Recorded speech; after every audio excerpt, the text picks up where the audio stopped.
Bonjour à tous, je suis Didier Mazier, je vous souhaite la bienvenue. Nous allons cette semaine nous intéresser aux images composites, c'est-à-dire comment je vais mélanger une première image avec une deuxième image. Donc je vais me servir de cette image comme étant l'image de fond, et puis je vais me servir de cette image comme étant celle du sujet. Je vais donc plaquer ces deux images l'une sur l'autre. Il va y avoir un certain nombre de problèmes que nous allons voir au fil des semaines. Nous allons commencer cette semaine par résoudre les problèmes de perspective, car je ne peux pas me contenter de détourer ce personnage pour le plaquer sur l'autre, dans la mesure où il y a peut-être des perspectives qui sont différentes. Nous allons donc voir comment travailler ces perspectives. Mettons-nous au travail dès à présent. Nous allons, pour faciliter le travail, convertir cet arrière-plan en objet dynamique. Et puis, nous allons, avec cet outil qui est l'outil de sélection d'objets, rapidement effectuer une sélection de notre personnage, dont nous allons nous servir comme d'un masque. Nous allons donc ici créer un masque. Et vous voyez que nous avons notre personnage qui est masqué. Nous pourrons à tout moment, avec la touche majuscule, en cliquant sur ce masque, l'activer ou le désactiver. Alors nous allons prendre ce calque et nous allons le positionner.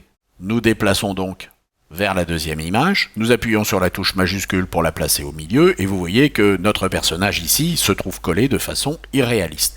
Nous allons commencer par comprendre comment fonctionnent les perspectives et aligner notre personnage en fonction de ces perspectives. Commençons par comprendre quelle est la perspective de notre image de fond. Deux choses sont importantes dans la perspective. Premièrement, il y a la ligne d'horizon. Normalement, la ligne d'horizon, c'est la limite entre la Terre et le ciel. Ici, bien entendu, il y a des immeubles, donc cette ligne d'horizon, nous allons avoir du mal à la trouver. Pour trouver cette ligne d'horizon, nous allons effectuer la convergence de ce que l'on appelle les lignes de fuite, c'est-à-dire celles qui vont nous amener vers le point de fuite, l'origine de notre perspective. Pour ce faire, nous allons prendre ici l'outil plume, nous allons choisir une couleur visible, par exemple l'orange, et puis une épaisseur assez importante, de manière à ce que nous puissions voir ce que nous faisons. Et nous allons tracer nos lignes de fuite, de manière à comprendre comment elles vont converger. Vous voyez qu'avec la touche commande, lorsque l'on effectue un tracé, on peut effectivement être beaucoup plus précis. Alors nous allons tracer maintenant une autre ligne. Et vous voyez qu'elles ne vont pas forcément toujours converger parce que nous n'avons pas forcément été assez précis dans ce que nous avons fait au niveau de nos lignes. Vous voyez, cette ligne ici est fausse. Alors il y a de grandes chances que nous soyons ici beaucoup plus précis en termes de notre point de fuite qui va se trouver à cet endroit.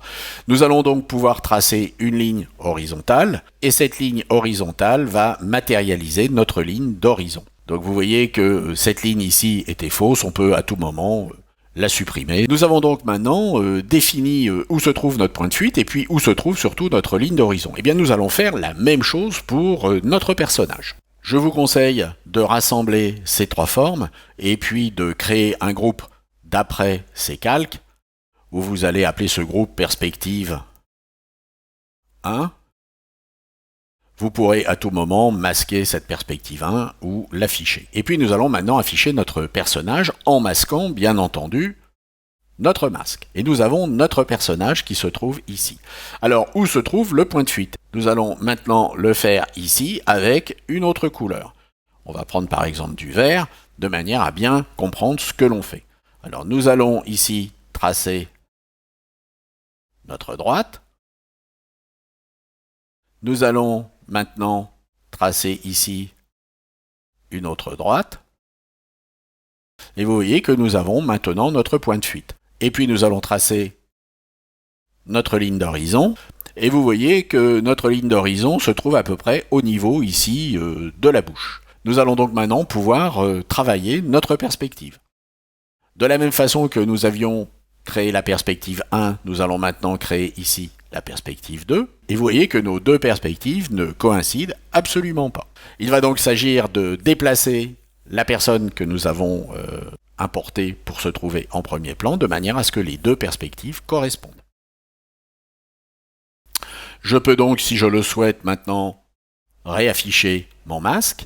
Je vais prendre le calque de la perspective 2 plus le calque 1, donc avec commande ou contrôle sur Mac, effectuer maintenant un CTRL T, et je vais pouvoir déplacer mon personnage vers le point correct où la perspective va être respectée. Alors on va maintenant masquer les différentes perspectives et vous voyez que mon personnage se trouve bien placé. Par contre, il n'est pas forcément à la bonne taille. On va donc pouvoir le réduire de façon à respecter les perspectives. Voyons comment faire. Je vais me placer sur ce calque numéro 1. Je vais également ici afficher une des deux perspectives de façon à trouver le point de fuite et puis ma ligne d'horizon. Et je vais ici faire commande T pour modifier mon élément. Et vous voyez qu'ici, il y a le redimensionnement et que le redimensionnement s'effectue a priori à partir du centre. Eh bien, je vais déplacer cet élément de manière à ce qu'il se trouve ici. Et lorsque je vais ensuite redimensionner avec Alt majuscule ou CTRL majuscule sur PC, eh bien, je vais redimensionner en fonction du point de fuite. Donc jusqu'à ce que j'obtienne ce que je souhaite en termes de taille réaliste. Vous voyez qu'on peut tout à fait placer un personnage sur un fond différent, à condition bien entendu de respecter les perspectives. Nous verrons la semaine prochaine comment fonctionner en termes de luminosité, en termes de colorimétrie, de manière à ce que les deux images puissent matcher correctement. J'espère que cela vous a intéressé, j'espère surtout que cela vous sera utile, et puis je vous dis à la semaine prochaine. Au revoir.